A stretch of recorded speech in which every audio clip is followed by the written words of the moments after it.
Commissioner గారు sir, దుర్మార్గులను పట్టుకోవడం మీ డ్యూటీయే కాదన్ను. అందులో కూడా కొందరు మంచి వారు ఉంటారు కదా. దుర్మార్గుల్లో మంచి దుర్మార్గులు కొంతమంది, చెడ్డ దుర్మార్గులు కొంతమంది ఉంటారని తమరు చెప్తేనే వింటున్నాను హోమ్ మినిస్టర్ గారు. మొన్న గాంధీ జయంతి నాడు కొంతమంది ఖైదీలను వదిలేయడం మర్చిపోయామని చెప్పి దేవి ప్రసాద్ గారు మనుషులను వదిలేయండి. పోయిన గాంధీ జయంతికే 3 గాంధీ జయంతులకు సరిపడేంత మందిని వదిలేశామండి. ఆ పాయింట్ మీద పేపర్ వాళ్ళు మన సబ్బు లేకుండా ఉతికేస్తున్నారు. అలా అయితే వద్దులండి. మినిస్టర్ గారు ఒక నిమిషం వస్తారా? నువ్వు పని చేయిస్తానికి వచ్చావా, ఆయనతో పరాజకాలు అట్టానికి వచ్చావా? ఏం చేయమంటారండి, నేను మీ ఇంట్లో బట్టలు ఉతికిన సంగతి ఆయనకు కూడా తెలిసిపోయినట్టుంది. పరువు పోయింది. మర్యాదగా నా మనుషులు వదిలి పెడతావా, లేకపోతే నిన్ను ట్రాన్స్ఫర్ చేయించనా? నేను కమిషనర్ ఆఫ్ పోలీస్ని, కమిషన్ ఏజెంట్ని కాదు మీరు చెప్పినట్టల్లా చేయడానికి.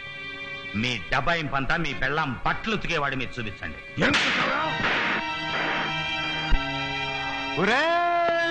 శివాజీ,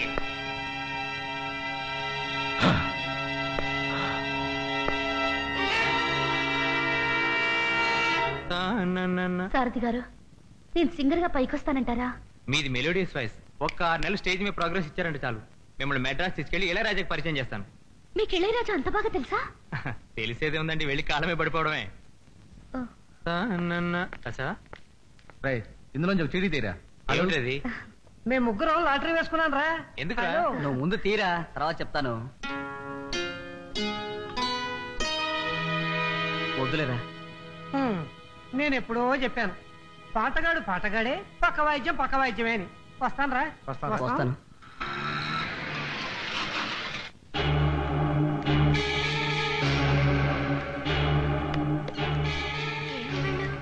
పొద్దుటి నుంచి పిచ్చెక్కినట్టు తిరుగుతున్నారు. ఏం ప్యాసింజర్లు అయ్యా మీరు? ఇంకెంతసేపు తిరగాలి? నాకు ఆకలిస్తుంది. మాకు ఆకలిస్తుంది. ఇంకా 2 బాక్సులు డెలివరీ ఇవ్వాలి. పద.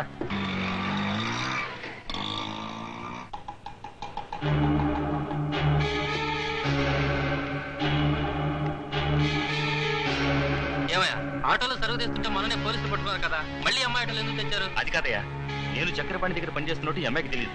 అయినా ఇప్పుడు మేము ప్యాసింజర్ టైప్ లో సరుకు చేరేస్తున్నాం. నువ్వేం కంగారు పడదు, వస్తాం. పద.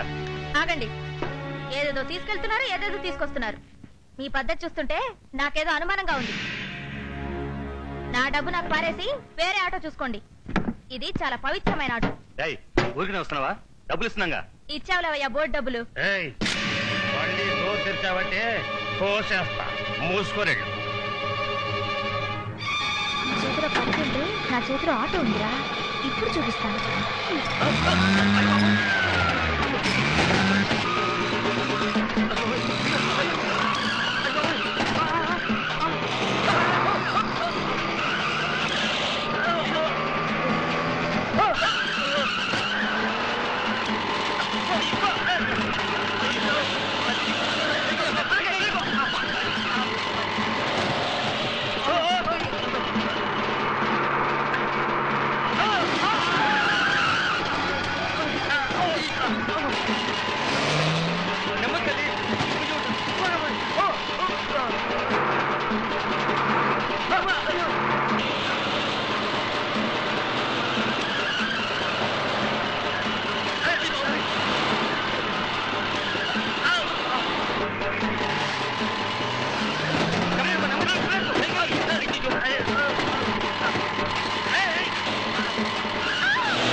ఈ బ్రౌన్ షుగర్ స్మగ్లింగ్ కోసం పొద్దు నుంచి ఆటో ఆడుకున్నారా?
Welcome welcome to commissioner's office.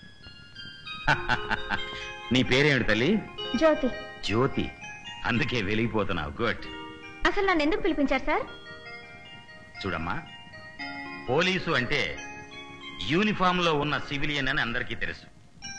కానీ సివిలియన్ కూడా యూనిఫామ్ లో లేని పోలీసు అని నువ్వు నిరూపించావు. మా డిపార్ట్మెంట్ తరఫున నిన్ను మెచ్చుకుని నీకు అవార్డు ఇమ్మని గవర్నమెంట్ కి రికమెండ్ చేయబోతున్నాను. నాకు అవార్డు వద్దు, ఆవకాయ వద్దు. నా ఆటో తుక్కు అయిపోయింది. రిపేర్ కి 5,000 ఇప్పించండి. గవర్నమెంట్ వ్యవహారం కదా, కొంచెం లేట్ అవుతుంది. ఎనీవే, నీ కబురు చేస్తాం. కబురు చేస్తారా? అయ్యో, మా ఓనర్కి ఏం చెప్పాలి? అయ్యి బాబోయ్ బాబా, అదేంటి బస్సు ఆటో ఆకాశంలో చెట్లే. ఆటో ఆకాశంలో రావడం ఏంట్రా? ఎవరో మోసుకెళ్తున్నారు. నా ఆటోకి ఏమైంది? యాక్సిడెంట్ అయింది. కొంచెంలో చచ్చిపోవాల్సిన దాన్ని ఇదిగో దీంతో ఆగిపోయింది. అందుకే ఆడదానికి ఆటో ఇవ్వదు మొక్కడా అన్నాను. అది కూడా వదిలేరా. ఇప్పుడు నా ఆటో నష్టం ఎవరు భరిస్తారు? నా ప్రాణం కన్నా నీ ఆటో ఎక్కువ. నా జీవితం నాశనం అయిపోయింది నాయనో. నాకు ఇంకా జీవితంలో పెళ్లి కాదు దేవుడు. అయితే ఇప్పుడు నన్ను ఏం చేయమంటావు? కనీసం 50,000 ఇస్తే ఇక మీ జోలికి రాదు. ఏడాది వరకు. 50,000? చెట్లకు వస్తున్నాయా డబ్బులు? మా కాళ్ళు మాత్రం చెట్లకు వస్తున్నాయా? పోనీ అన్నయ్య, పాపం కాలు బాగయ్యే వరకు నెలకు 1,000-2,000 ఇవ్వచ్చుగా. నేనివ్వను. అత్తయ్యా, ఇది అన్యాయం. అమ్మా జ్యోతి, మేమంతా నీలో ఉన్నాం. మనం వెంటనే ఒక యూనియన్ మొదలెడదాం. ఇన్క్విలాబ్ జిందాబాద్, ఇన్క్విలాబ్ జిందాబాద్, ఇన్క్విలాబ్ అమ్మని నా దెబ్బ తిప్పి నాకే కొడతావా? ఇన్క్విలాబ్. సరేనయ్యా, నెలకు 2,000 ఇస్తాను.